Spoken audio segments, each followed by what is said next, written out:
Greetings! Welcome to the Devlog for experimental build 3 of update 120 of hot dogs, horseshoes, and hand grenades. We're going to start off as always with a quick sound check. Make sure speakers aren't up too high. Wonderful. So what have we got for you this week? Well, I have been continuing to work away on Take and Hold, and I have a new system this week that I think is going to change the way a lot of you play this game, especially if you're into limited ammo mode. I have wanted to make the looting process for limited ammo more compelling for a while. There have been some mods in the past that have actually had SOSIGs drop full weight player objects, but this can actually be a little bit of a performance problem, and so I think I have found a happy medium that will be easiest to show to you in context. So we're just going to go classic hallways, and I'm going to do this with Cow Wiener Calico because of the weapons that character has. So let's dive on in, take a look at what we got here. Let's see what we got. Oh, awesome. Rolling block, my favorite. Let's pop a round. Actually, let's pop a couple rounds into here. Stack those in our pocket, as we cannot spawn lock our rounds here. Wonderful. Backups on the side. Let's see what it gave us for a primary, and it's the Reich's revolver, I think. Ugh. 1, 2, 3, 4, 5, 6, 7. I think this revolver uses. Let's find out. 2, 3, 4, 5, 6. Oh, it's just 6. Whoops. There we go. Oops. So we're dropping things. Oh, we're popping things out of our cylinder. We are just fumbling. That is limited ammo is all about fumbling. Okay, 4, 5. Put those in there. 1, 2, 3, 4, 5, 6. 1, 2, 3, 4, 5, 6. 1, 2, 3, 4, 5, 6. This is obviously the mode that is for people who really, really enjoy ammo management. Cool. So you've got that set up. Let's go take a supply point, and I can show you the big change that's going on here. So, as I mentioned before, I had always felt that for limited ammo mode, it'd be great if SOSIGs could actually drop equipment that you could use both in sort of recouping, but also use in a pinch. Obviously, you've always been able to pick up their SOSIG weapons, but SOSIG weapons aren't player weapons, and this is a game centered around player weapons. And so, I have made a change that is significant. Let's take out our guard here. Let's see, what does this say? Bam! Standing in one place for more than 4 hours, please consult So we've taken out our guard, and we have the guard's SOSIG weapon, which is this Derringer. This Derringer is a pistol-class weapon. And so what you can now do with all SOSIG guns is you can click AX or down on the touchpad based upon your control schema, and what will happen in that moment is that it will read all of your equipment, starting with whatever is in your hand, and to the rest of your quick belt, and if there is a cross compatibility for the amount of ammo, when we click that, it transforms. Oh, that's an off by 1 error there. That should have been 2 because that's a 2-shot Derringer. It transforms that into ammunition. So if I was in the middle of a gunfight, let's say, and it shot all of my shots, oh, this thing is just awful to empty. I could have picked up that Derringer, converted the ammo in right there, and just thrown it right into my chamber. There we go. Override. Grab that. We need to get rid of this. This is just awful. What do we got here? We've got revolver, which could still be terrible, or a one-shot. How about you folks? But I am just all about the rolling box. Goodbye, ammo we don't need. Let's get you. 2, 3, 4, 5 into the pocket. 2, 3, 4, 5. I believe this is 8mm label. 2, 3, 4, 5. Beautiful. Cool. Obviously, the downside, I just realized, is that unless a SOSIG has dropped a SOSIG gun that has rifle caliber ammunition, I'm not going to be able to scavenge it off them, but I will still be able to do that for this. So, let's go try that out in a hold. Edit this part out, Anton. Have our ammo ready in our hand here. Bam! I wonder what that is.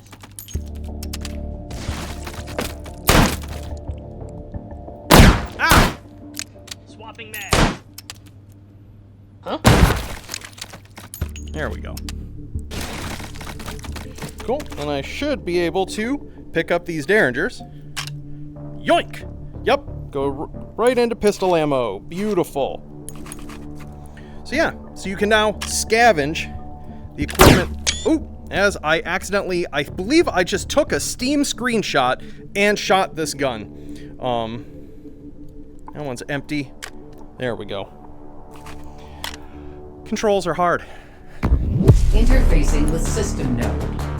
Hold this position. Analyzing system. Oh, that's...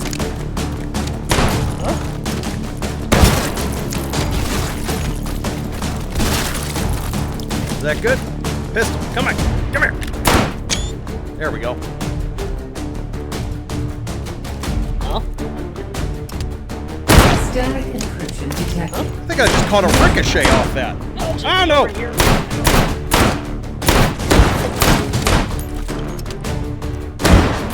Damn, that was a good one.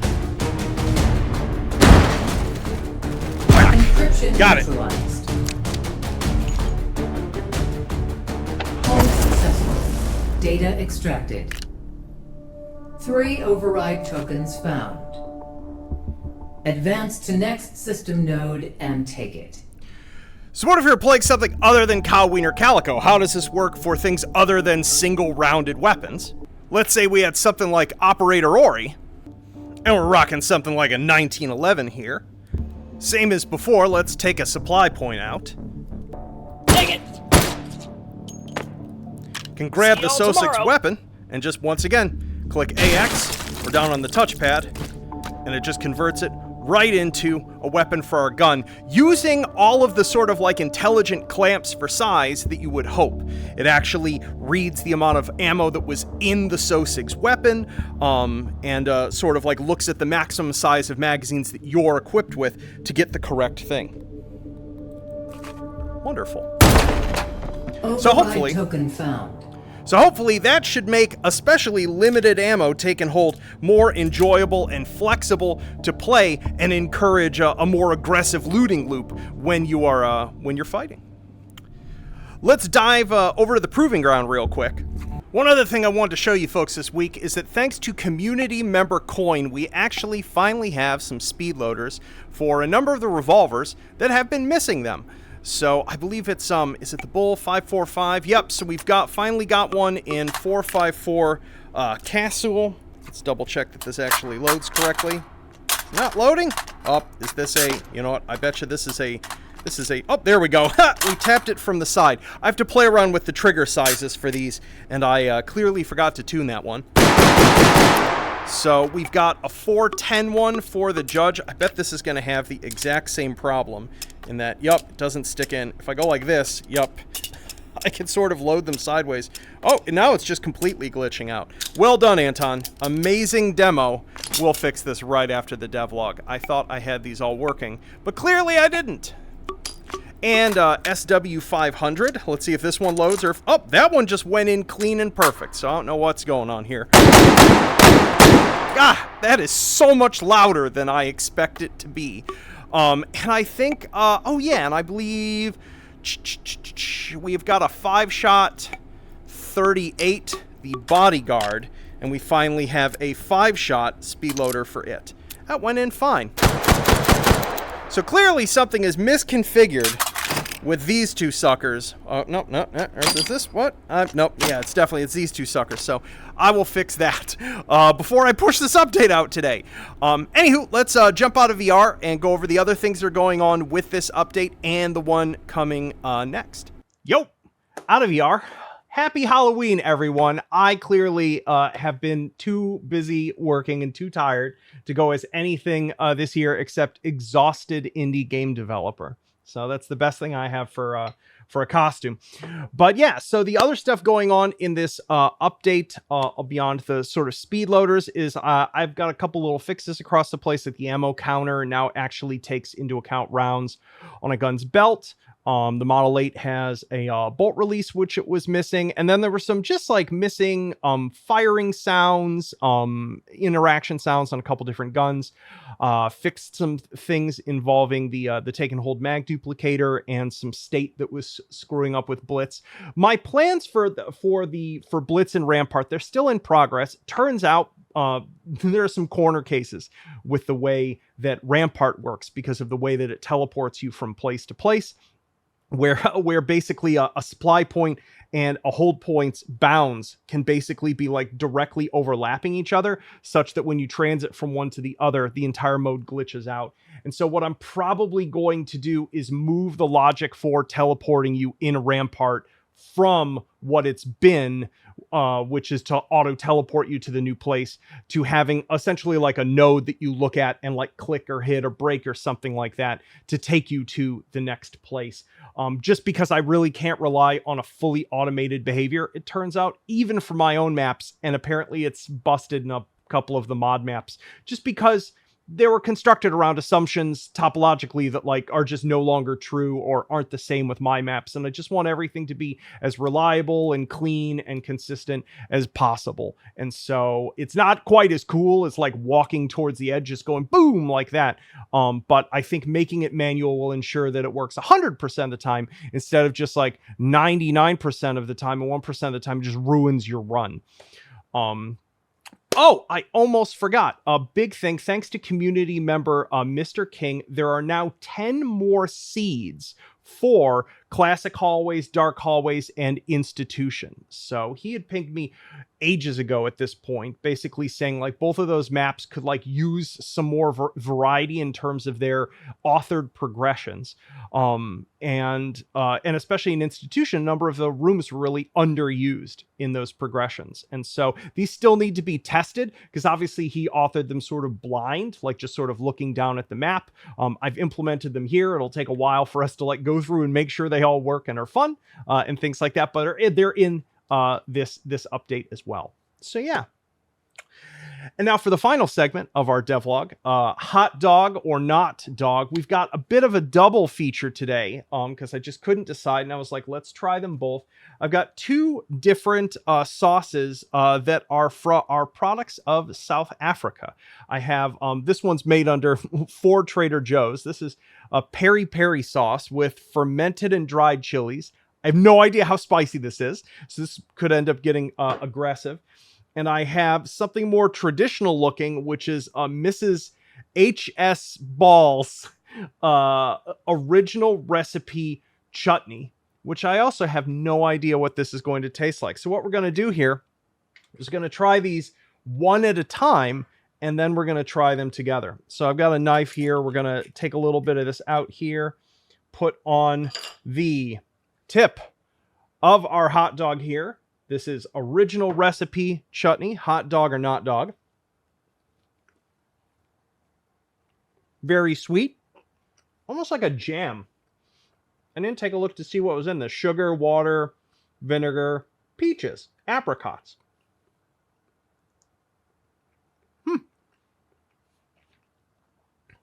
Truth be told, I would love to know what distinguishes a chutney from, I don't know, a jam at this point, because this just seems like a jam or a jelly or a preserve. Yeah. And then the our second one, so a pleasant, a little thin, could use something else. It's just mainly sort of sweet. And then we've got our peri peri sauce. Oh, this might be about to be aggressive. So let's pour a little bit of this on. It's a little thinner than I expected. There we go. Right on the tip.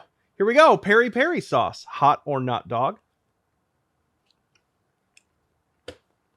Vinegary.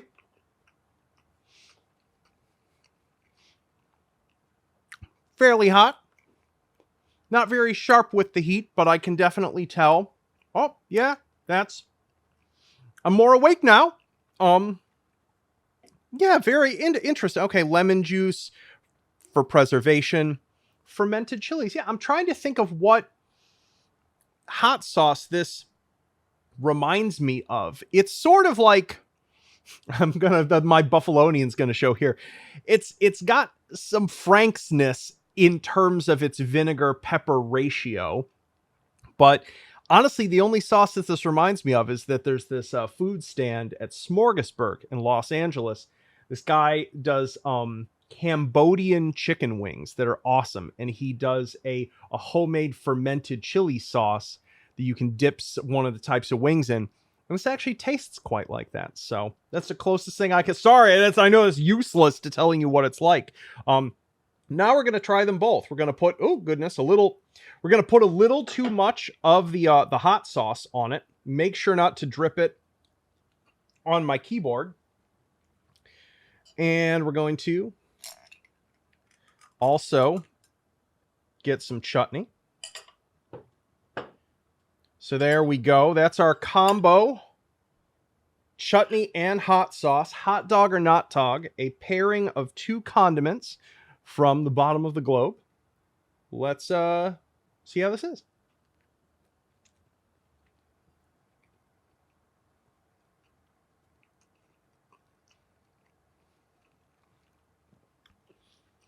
That is everything I hoped it would be. Delightful. Sweet, tangy, heat, vinegar. By the way, in case you're wondering how hot the TJ's Peri Peri sauce is, it absolutely sneaks up on you.